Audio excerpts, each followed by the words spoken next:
The princess stood before the gathered leaders of the Galactic Council, her regal dress shimmering under the vast dome of the Senate Hall. A hush fell over the assembly as she raised her voice, her eyes scanning the room, searching for one face among the sea of alien dignitaries. When she spoke, her words carried the weight of an entire civilization. "I owe my life to a human," she declared. Gasps rippled through the chamber. Whispers turned into murmurs, murmurs into frantic discussion. The very idea that a princess of the Valari, one of the most powerful and ancient species in the galaxy, would publicly acknowledge a human as her savior was beyond shocking. Humans, after all, were the newest entrants into the galactic community, a species that many still viewed as primitive, reckless, and unworthy of serious consideration. Yet, as Princess Alira stood tall, her golden eyes burning with conviction, none dared interrupt her. They told me humanity was dangerous, unpredictable. They said humans were unfit to be among the stars, that they lacked the refinement, the discipline, the wisdom of the elder races. But when I was taken, when the shadows of the syndicate sought to erase my life and my people's hope, none of you came for me. Her words cut like a blade.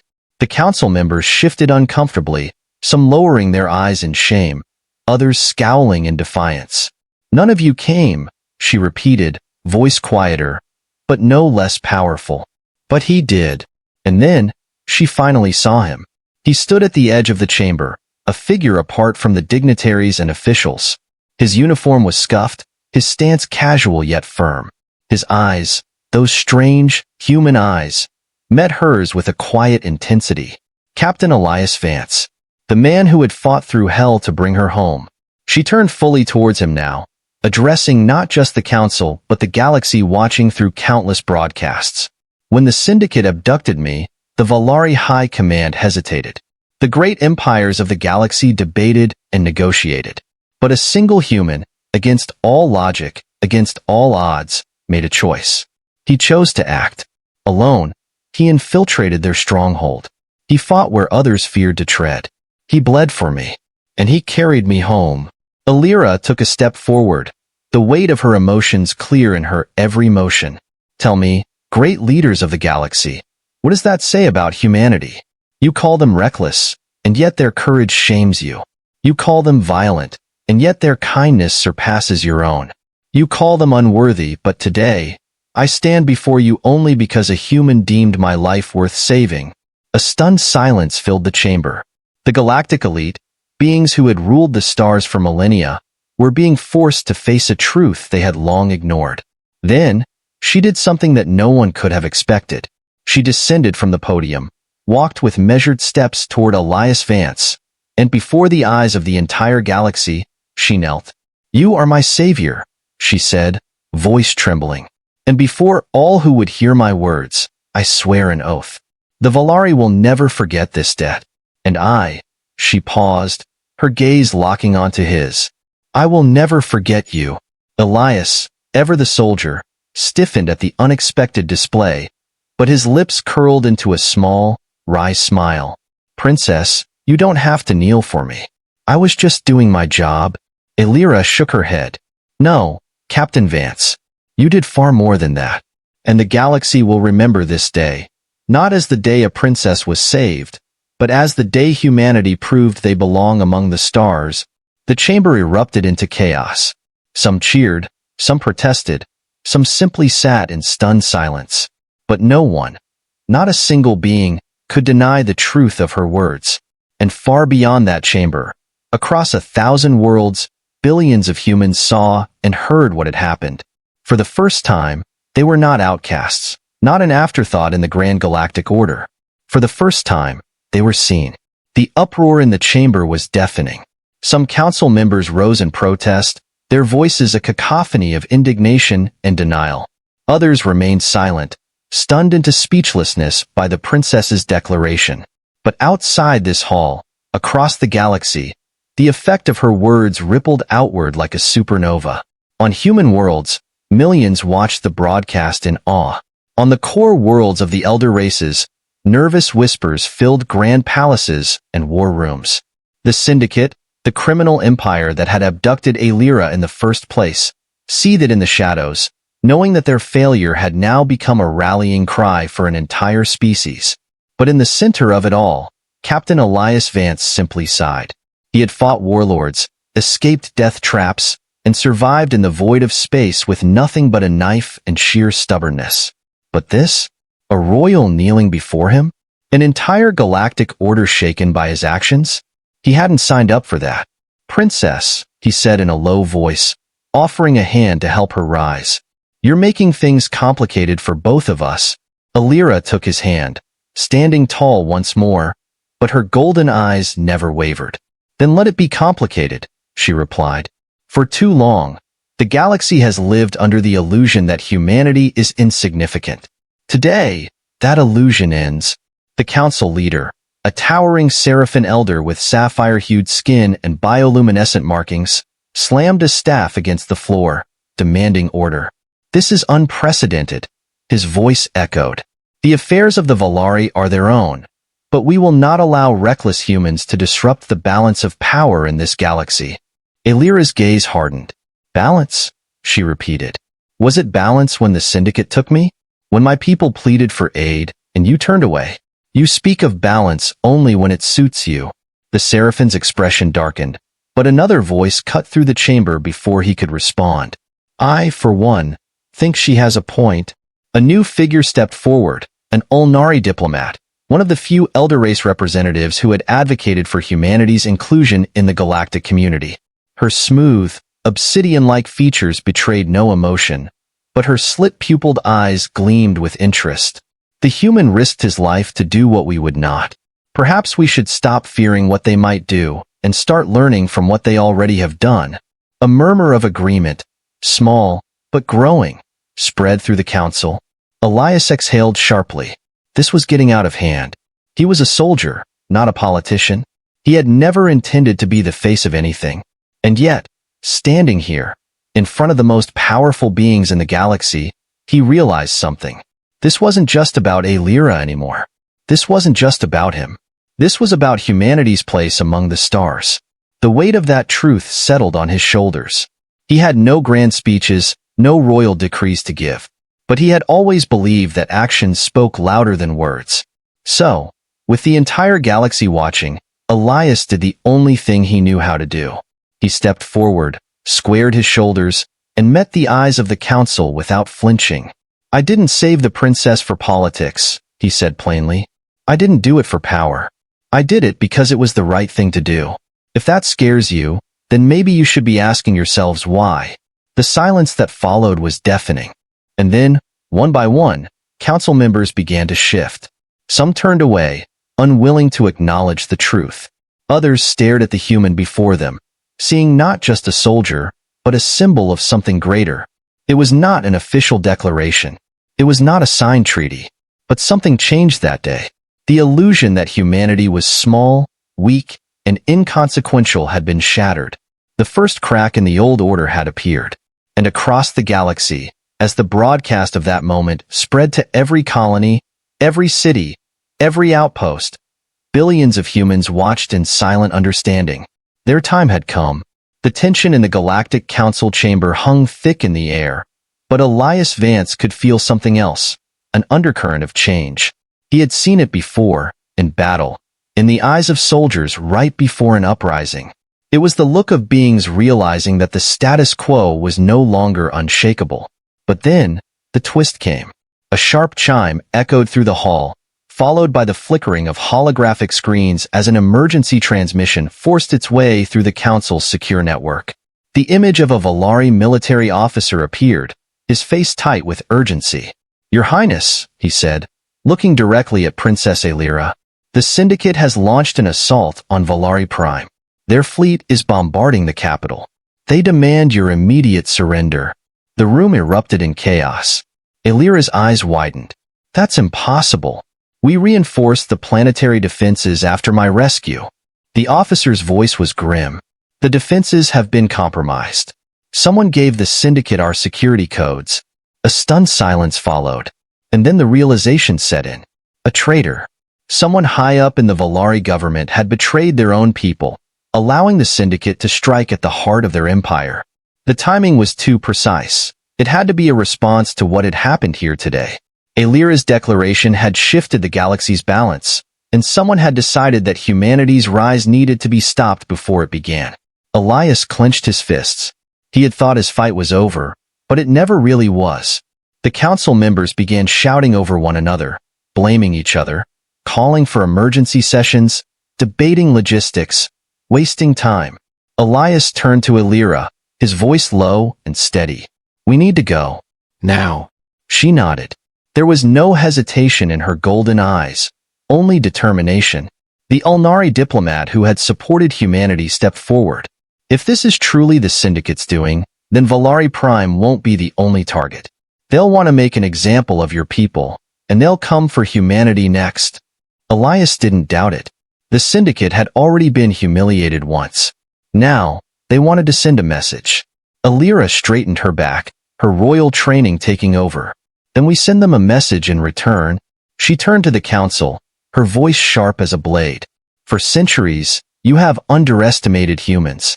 You have feared their strength, doubted their worth. Today, we will see where that strength truly lies." She looked at Elias. "Captain Vance, will you fight with me once more?" Elias smirked. "You already know the answer, Princess." And just like that, the tide of history shifted once more. Within minutes, they were aboard the Ardent Dawn, Elias's ship, breaking through the upper atmosphere of the Council's world. Human and Valari ships scrambled to form an emergency fleet as orders were relayed across the stars. As they jumped into hyperspace, Alira turned to Elias in the dim glow of the bridge. "This fight isn't just for my people anymore," she said quietly. "It's for all of us. The old ways are breaking." Elias stared at the swirling vortex of hyperspace beyond the viewport. "Then let's make sure what comes next is worth fighting for." And with that, humanity was no longer just another species in the galaxy. They were a force to be reckoned with. The Ardent Dawn tore through hyperspace, its engines humming like a beast eager for battle. On the bridge, Elias stood with arms crossed, watching the swirling void ahead. The weight of what was coming pressed on his shoulders, but it wasn't fear. It was focus. Behind him, Princess Alira moved with restless energy. Her golden eyes flickered between the tactical display and the crew bustling around the ship. She was used to politics, not war, but something had changed in her since her rescue. She wasn't just a royal anymore. She was a leader stepping onto the battlefield for the first time. "How long until we reach Valari Prime?" she asked. 2 minutes, replied the navigator. "We're coming in hot, right on the edge of the Syndicate's blockade." Elias smirked. "Good. Wouldn't want them to think we're shy."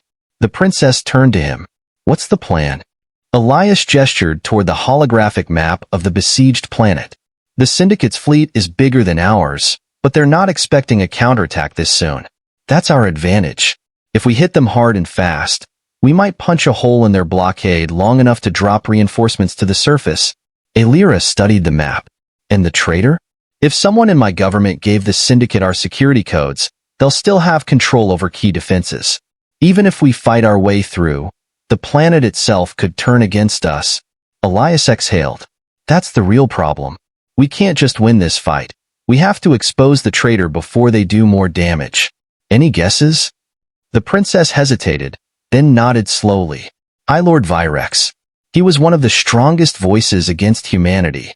He argued that my alliance with your people would bring war. Now war has come, with perfect timing."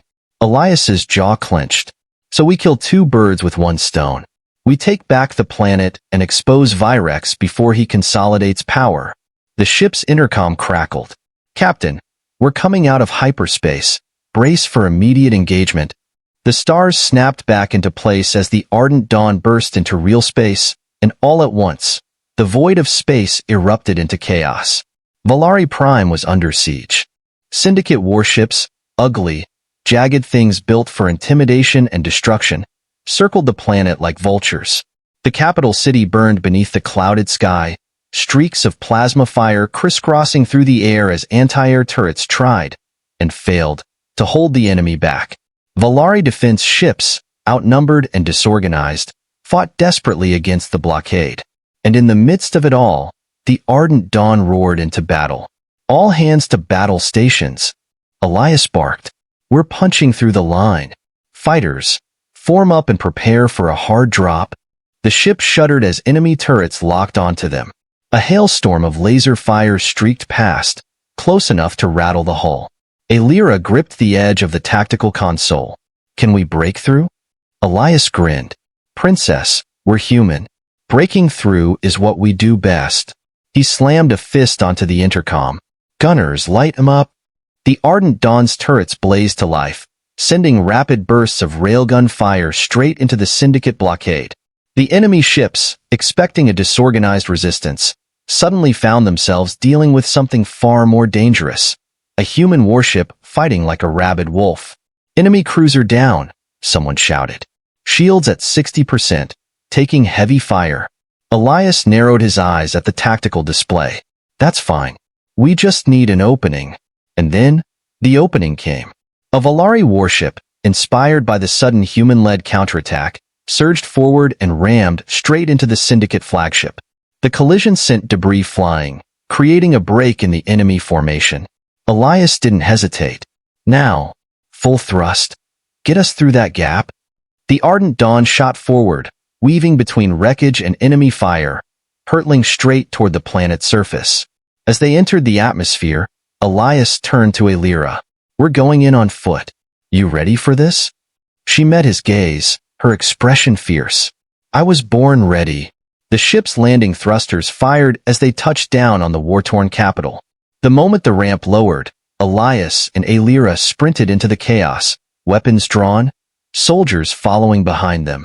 Somewhere in the city, High Lord Virex was waiting, and Elias Vance was going to make sure he paid for his betrayal. The war-torn streets of Valari Prime were filled with the sounds of distant alarms and the hum of passing ships. As Captain Elias Vance and Princess Aelira sprinted through the city, they could see the once glorious capital now in disarray. The Syndicate had come in force, and their goal was clear. Take control of the planet at any cost. Elias ducked behind a pillar as sparks flew from a nearby blast. His pulse rifle was warm in his grip, but he knew this wasn't a battle they could win through force alone. They needed to reach the royal palace and confront the one responsible for this invasion. Almost there, Aelira said, keeping pace beside him. Elias gave a quick nod. Let's hope your theory about the traitor is right, or we're walking into a bigger mess than we planned. When they reached the palace gates, they found them already open. The grand halls were eerily silent, save for the distant echoes of the ongoing battle outside. And there, at the end of the throne room, stood High Lord Virex. The senior Valari official was composed, his long robes untouched by the chaos outside. Flanking him were two Syndicate operatives, their presence confirming what Aelira had feared all along. Virex had been working with the Syndicate from the start. You should have left well enough alone, Princess, Virex said smoothly. Your alliance with them, he gestured toward Elias, has only accelerated your downfall. Aelira met his gaze without hesitation. It's over, Virex. The Syndicate has lost. Virex chuckled. Oh, my dear, you misunderstand. The Syndicate does not lose. They adapt. With a wave of his hand, he activated the palace's control console. A countdown appeared on the screen. Planetary defense grid overload. 90 seconds until activation. Aelira's expression hardened. You would destroy your own city? Virex sighed as if speaking to a child. Better to reset the board than play a losing game. Elias wasted no time. He raised his rifle and in one swift motion, neutralized the first Syndicate operative. Aelira moved with precision, disabling the second before he could react. Virex, realizing his position was weakening, reached for the control panel, but Elias was already there. He pried open the side panel, exposing the core circuitry. All right, he muttered. Let's see if I can pull off some good old-fashioned problem-solving. 30 seconds left. Aelira kept her blade ready, keeping Virex in place. Can you stop it? Elias smirked. Stopping doomsday devices on a countdown? Standard Tuesday for me. 15 seconds. Elias studied the tangled wires and flickering relays. With a deep breath, he made a calculated move. He severed the main power conduit. The countdown froze at 3 seconds. Virex's expression darkened. You have no idea what you've just done. Aelira took a firm step forward. What you did today will not be forgotten. The Valari people will remember your betrayal, and so will the entire galaxy. The High Lord looked between her and Elias, realizing that the battle, both in the city and in the greater conflict, had shifted. Outside, the sounds of fighting were fading. The Syndicate forces were retreating, their leadership in disarray. The Valari forces, emboldened by Aelira's return, had taken back their city. Elias turned to Aelira as they stepped outside, the morning sun rising over the war-torn capital. You did it, princess. Your people have their home back. Aelira smiled, exhausted but victorious. Not just my people, Elias. Our people. Today, humanity didn't just fight for survival. They fought for the future of the galaxy. Elias smirked. Guess that means we should stick around and see what happens next. She nodded. Yes, because everything changes from here. And as the first rays of light touched the battered city, the truth was clear. Humanity was no longer just another voice in the galactic conversation. They were a force that could not be ignored. They were here to stay.